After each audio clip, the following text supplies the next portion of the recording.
ಪ್ರತಿಯೊಬ್ಬರಿಗೂ ನಿನ್ನೆ ಇದ್ದಿದ್ದಕ್ಕಿಂತ ಇವತ್ತು ಚೆನ್ನಾಗಿರೋಣ, ನಾಳೆ ಇನ್ನೂ ಚೆನ್ನಾಗಿರೋಣ ಅಂತಿರುತ್ತೆ. ಹಾಗೆ ನಿಮ್ಮನ್ನು ನೀವು ಇಂಪ್ರೂವ್ ಮಾಡ್ಕೊಳ್ಳೋದಕ್ಕೆ ನೋಡ್ತಾ ಇದ್ದರೆ ಈ ವಿಡಿಯೋ ನಿಮಗೋಸ್ಕರ. So one of the important steps ನಿಮ್ಮನ್ನು ನೀವು ಇಂಪ್ರೂವ್ ಮಾಡ್ಕೊಳ್ಳೋದ್ರಲ್ಲಿ ನಿಮ್ಮ ಪ್ರೆಸೆಂಟೇಷನ್, ನೀವು ಹೇಗೆ ನಿಮ್ಮನ್ನು ನೀವು ಪ್ರೆಸೆಂಟ್ ಮಾಡ್ಕೊಳ್ತೀರಾ ಅನ್ನುವಂಥದ್ದು. ಫಸ್ಟ್ ಇಂಪ್ರೆಷನ್ ಬರೋದು ನಿಮ್ಮ ಫೇಸಿಂದ. ನೀವು ಎಷ್ಟೇ ಕಾಸ್ಟ್ಲಿ ಬಟ್ಟೆ ಹಾಕ್ಕೊಂಡಿರಿ, ಎಂಥದೇ ಬ್ರ್ಯಾಂಡ್ ಹಾಕ್ಕೊಂಡಿರಿ, ಆದರೆ ನಿಮ್ಮ ಸ್ಕಿನ್ನು, ನಿಮ್ಮ ಹೇರು, ನಿಮ್ಮ ಅಪಿಯರೆನ್ಸು ಓವರ್ ಆಲ್ ಚೆನ್ನಾಗಿದ್ದರೆ ಮಾತ್ರ ಫಸ್ಟ್ ಇಂಪ್ರೆಷನ್ ಚೆನ್ನಾಗಿರುತ್ತೆ. ಸೊ ಅದಕ್ಕೋಸ್ಕರ ನೀವು ಯಾವ ರೀತಿ ನಿಮ್ಮನ್ನು ನೀವು ನೋಡ್ಕೋಬೋದು, ನಿಮ್ಮನ್ನು ನೀವು ಹೇಗೆ ಚೆನ್ನಾಗಿ ಪ್ರೆಸೆಂಟ್ ಮಾಡ್ಕೋಬೋದು ಅನ್ನೋದ್ರ ಬಗ್ಗೆ ಇವತ್ತು ಹೇಳ್ತೇನೆ.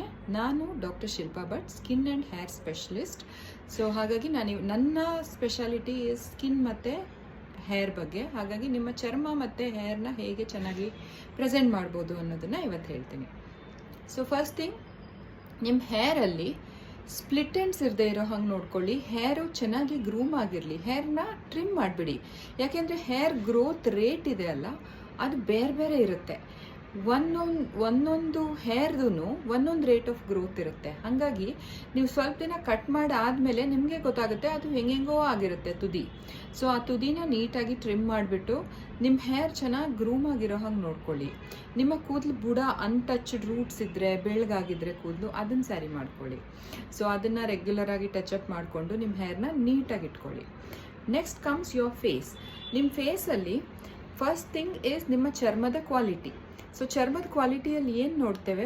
ನಂಬರ್ 1, ನಾವು ಚರ್ಮದ ಹೈಡ್ರೇಷನ್ನ ನೋಡ್ತೇವೆ. ಅಂದರೆ ನಿಮ್ಮ ಚರ್ಮ ಲೈಟನ್ನು ಎಷ್ಟು ರಿಫ್ಲೆಕ್ಟ್ ಮಾಡುತ್ತೆ, ನೀರಿನಂಶ ಚೆನ್ನಾಗಿದೆಯಾ ಅದರಲ್ಲಿ ಅನ್ನೋವಂಥದ್ದು. ಸೊ ನೀರು ಚೆನ್ನಾಗಿ ಕುಡೀರಿ. ಎರಡನೇದಾಗಿ ಚೆನ್ನಾಗಿ ಮಾಯಿಶ್ಚರೈಸರ್ ಹಚ್ಚಿ. ಮೂರನೇದಾಗಿ ಸನ್ಸ್ಕ್ರೀನ್ನ ದಿನ ಬಳಸಿ. ಯಾಕೆಂದರೆ ಸನ್ಸ್ಕ್ರೀನು ಕೂಡ ಒನ್ ಆಫ್ ದ ಫ್ಯಾಕ್ಟರ್ಸು ನಿಮ್ಮ ಚರ್ಮನ ಲಾಂಗ್ ಟರ್ಮಲ್ಲಿ ಹೆಲ್ದಿಯಾಗಿ ಇಟ್ಕೊಳ್ಳಿಕ್ಕೆ. In fact one of the most important factors. Number 3, ನಿಮ್ಮ ಚರ್ಮದಲ್ಲಿ ಅನ್ಈವನ್ ಟೋನ್ ಇದ್ದರೆ, ಇಲ್ಲಿ ಟ್ಯಾನ್ ಆಗಿದೆ, ಇಲ್ಲಿ ಕೆಲವು ಕಡೆ ಈ ಪೋರ್ಷನ್ ಡಾರ್ಕ್ ಇದೆ, ಅಂಡರ್ ಐ ಡಾರ್ಕ್ ಸರ್ಕಲ್ಸು, ಈ ಥರದ್ದಿದ್ರೆ ಅದನ್ನು ಅಡ್ರೆಸ್ ಮಾಡ್ಕೊಳ್ಳಿ. ಅದನ್ನು ಒಂದು ಚರ್ಮ ರೋಗ ತಜ್ಞರಿಗೆ ತೋರಿಸ್ಕೊಂಡು ಅದನ್ನು ಟ್ರೀಟ್ಮೆಂಟ್ ಮಾಡ್ಕೊಳ್ಳಿ. ಇನ್ ಕೇಸ್ ಟ್ರೀಟ್ಮೆಂಟ್ ಆಗಲಿಲ್ಲ ಅಂದರೆ ಅದಕ್ಕೆ ಮೇಕಪ್ಪೇ ದಾರಿ. ಸೊ ಲೈಟಾಗಿ ಮೇಕಪ್ ಹಚ್ಚಿ ಯಾವ್ಯಾವ ಏರಿಯಾನ ಕನ್ಸೀಲ್ ಮಾಡಬೇಕೋ ಮಾಡ್ಕೊಳ್ಳಿ. ಸೊ ಟ್ರೀಟ್ಮೆಂಟ್ ಆಗೋ ಹಾಗಿದ್ರೆ ಅದನ್ನು ಮಾಡಿಸ್ಕೊಳ್ಳಿ. ನೆಕ್ಸ್ಟ್ ಕಮ್ಸ್ ನಿಮ್ಮ ಐಬ್ರೋಸ್. ಸೊ ನಿಮ್ಮ ಐಬ್ರೋ ಕರೆಕ್ಟಾಗಿ ಗ್ರೂಮ್ ಆಗಿದೆಯಾ? ಐಬ್ರೋ ಶೇಪ್ ಇರ್ಬೋದು, ಐಬ್ರೋ ಥಿಕ್ನೆಸ್ ಇರ್ಬೋದು, ಐಬ್ರೋ ಅಲ್ಲಿರೋವಂಥ ಕೂದಲಿರ್ಬೋದು, ಅದರ ಡೆನ್ಸಿಟಿ ಆಗಿರ್ಬೋದು. ಸರಿಯಾಗಿ ನಿಮ್ಮ ಐಬ್ರೋ ತುಂಬ ತೆಳುವಾಗಿದ್ದರೆ, ಐಬ್ರೋ ಅಲ್ಲಿ ಗ್ಯಾಪ್ಸ್ ಇದ್ದರೆ ಅದನ್ನು ಫಿಲ್ ಮಾಡ್ಕೊಳ್ಳಿ ನೀಟಾಗಿ.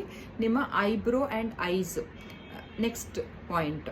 ಅದಾದಮೇಲೆ ನಿಮ್ಮ ಫೇಸ್ನಲ್ಲಿ ಯಾವುದೇ ರೀತಿಯ ಕಲೆಗಳಿದ್ದರೆ ಅಥವಾ ಸ್ಕಾರ್ ಇದ್ದರೆ ಅದರ ಟ್ರೀಟ್ಮೆಂಟ್ ಮಾಡಿಸ್ಕೊಳ್ಳಿ. ಯಾಕೆಂದರೆ ಅದು ಸಡನ್ನಾಗಿ ಅಟೆನ್ಷನ್ ಡ್ರಾ ಮಾಡಿಬಿಡತ್ತೆ. ಸೊ ನಿಮ್ಗೆ ಅದು ಕಂಫರ್ಟೇಬಲ್ ಆಗಿರ್ಬೋದು, ಯಾವುದೇ ಮಚ್ಚೆ ಇರ್ಬೋದು ಅಥವಾ ಸ್ಕಾರ್ ಇರ್ಬೋದು, ಆದರೆ ಅದು ನಿಮ್ಮ ಮುಖದಲ್ಲಿ ಆಡ್ ಅನಿಸ್ತಾ ಇದ್ರೆ ಅಥವಾ ನೀವು ಅದ್ರ ಬಗ್ಗೆ ಕಾನ್ಷಿಯಸ್ ಆಗಿದ್ದರೆ ಅದನ್ನು ಫಿಕ್ಸ್ ಮಾಡ್ಕೊಳ್ಳಿ. ನೆಕ್ಸ್ಟ್ ಮೋಸ್ಟ್ ಇಂಪಾರ್ಟೆಂಟು ಹಲ್ಲು. ಸೊ ನಿಮ್ಮ ಹಲ್ಲಲ್ಲಿ ಏನಾದರೂ ಹುಳುಕಾಗಿದ್ದರೆ ಅಥವಾ ಕಲರ್ ಚೇಂಜಸ್ ಆಗಿದ್ದರೆ ಅಥವಾ ಅದರಲ್ಲಿ ಏನಾದರೂ ಒಂದು ಡಿಫೆಕ್ಟ್ ಇದ್ದರೆ ಅದನ್ನು ಸರಿ ಮಾಡಿಸ್ಕೊಳ್ಳಿ.